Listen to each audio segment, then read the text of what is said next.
Üçüncü sual, düzgün altıbucaqlının perimetri 12 santimetrə bərabərdir. Bu, altıbucaqlının xaricinə çəkilmiş çevrənin uzunluğunu tapın deyir. Əvvəlcə çəkək bunu.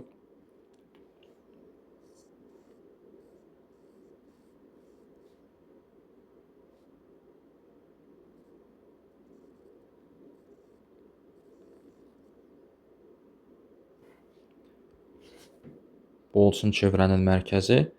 Deməli, düzgün altıbucaqlının xaricinə çəkilmiş çevrənin radiusu, baxın bu radius olacaq. Radiusu bu altıbucaqlının tərəfinə bərabərdir. Yəni bu parçalar bir-birinə bərabər olur. İndi əgər deməli bu altıbucaqlının perimetri 12 santimetr olarsa, onda onun hər bir tərəfi, yəni 6 tərəfdən ibarət olduğu üçün 12-ni bölürük 6-ya, olur 2 santimetr. Hər bir tərəfi 2 santimetrdir. Onda deməli radiusda, yəni bu çevrənin radiusu da 2 santimetr olur. Mən metr yazdım, bunu düzəldək. Deməli 2 santimetr, 2 santimetr. Çevrənin uzunluğunu soruşur. Yəni L bərabərdir 2 vurulsun pi vurulsun radiusa, yəni 2 santimetrə bərabərdir 4 pi santimetrə. Doğru cavab deməli B bəndidir. 5-ci sual. ABC üçbucağında AD tənböləni çəkilib. ADS bucağı 148 dərəcə, ABC bucağı 125 dərəcədir. BAC bucağını tapın deyir. Üçbucağı çəkək.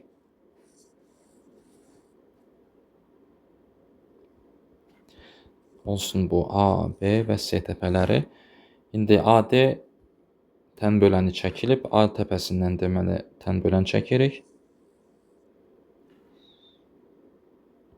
Bu oldu D nöqtəsi. Deməli bu iki bucaq bir-birinə bərabərdir. Və bilirik ki, ADS bucağı 148 dərəcədir. ADS, yəni bu bucaqdan gedir söhbət. Bura 148 dərəcədir. ABC bucağı isə 125 dərəcədir. ABC bucağı buradır. 125 dərəcə. Bizdən BAC-ni soruşur. Yəni bunu başqa rənglə göstərirəm. Bütöv bu bucağı soruşur. BAC bucağını. Yaxşı. Əvvəlcə bu ADS bucağı 148 dərəcə olanda onun qonşu bucağı olan bu bucaq, yəni ADB bucağı 180-148 dərəcəyə bərabərdir. Bu da olacaq 32 dərəcə. O halda bu üç bucaqda iki bucağı bilirik, üçüncü bucağı tapmaq asandır. Yəni 125 toplayaq 32 edir 157, 180-dən çıxmaq lazımdır 157. Yəni burada təfərrüatlı yazıram. 180 çıxılsın bu iki bucağın cəmi. Yəni 125 toplayaq 32. Bu bizə verəcək BAD bucağını. BAD bucağı. Nə olacaq bu? 180 çıxılsın. 125 toplayaq 32 edir 157. Bu da bərabərdir 23 dərəcəyə. Deməli BAD bucağı 23 dərəcədir. Buradan da o nəticəyə gəlirik ki, DAC bucağı da 23 dərəcədir və bu iki bucağı birlikdə, yəni ki, BAC bucağını bizə verəcək. BAC bucağı bərabərdir 23 üstə gəl 23, yəni 46 dərəcəyə. Doğru cavab G bəndidir. 6-cı məsələ. 6-cı məsələdə ifadə verilir və sadəcə bu ifadəni sadələşdirmək tələb olunur. Əvvəlcə başlayaq bu kök altında olan, baxın bu içəridəki ifadədən yazaq yuxarıda. Deməli 0,2 böl B yazılıbdır orada. Bu bərabərdir 0,2. Əgər biz bunu adi kəsr olaraq yazsaq, onda 2-yə bərabərdir. Aşağıda da B var. Olduğu kimi yazırıq. Bərabərdir. 2 və 10-u ixtisar etsək 2-yə 1 və 5 qalır. Yəni 5-də 1 böl B əldə edirik. Bu isə bərabərdir. Əgər surət və məxrəci 5-ə vursaq, bu 5-lər gedəndə yuxarıda sadəcə 1 qalacaq, aşağıda isə 5B. Deməli 0,2 böl B 1 böl 5B-yə bərabərdir. Və o ki qaldı 25 vurulsun mənfi 2-yə. Baxın, bu da olacaq. Deməli 25 üzəri mənfi 2 bərabərdir 1 bölünsün 25 üzəri deməli 2. İndi isə köçərək burada əldə etdiyimiz ifadələri yerinə qoyaq. Deməli, 4-cü dərəcədən kök altında bu yaşıl ifadənin yerinə yazırıq 1 böl 5b mötərizə içində. 1 böl 5b bağladıq mötərizəni üzəri -16 vurulsun 25 üzəri -2 yerinə isə 1 bölünsün 25 üzəri 2 yazırıq. Bərabərdir. İndi isə yenə mötərizə yox, kök ifadəsinin daxilində olan ifadəyə fikir verin. Baxın, burada yazılan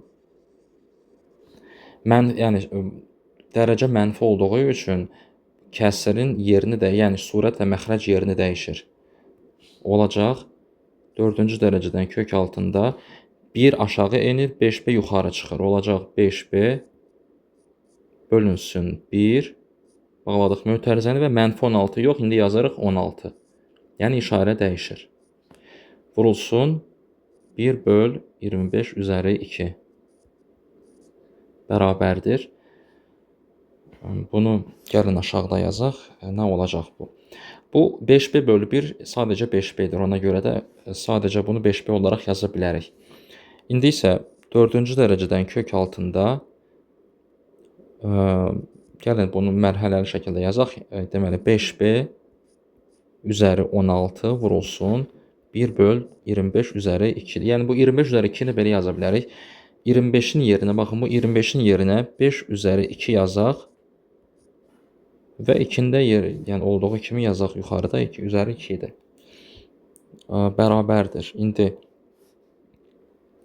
4-cü dərəcədən kök altında bu 5b-ni 5b üzəri 16-nı belə yazaq. 5b üzəri 4 və üzəri 4. Yəni 2 dənə deməli dərəcə olanda mötərizənin daxili və xarici bir-birinə vurulur. 4 vurulsun 4 yenə 16 verir bizə. Yəni biz bunu bu formada yaza bilərik. Vurulsun 1 bölünsün 5 üzəri 2 dəfə 2 4 edir. Bərabərdir.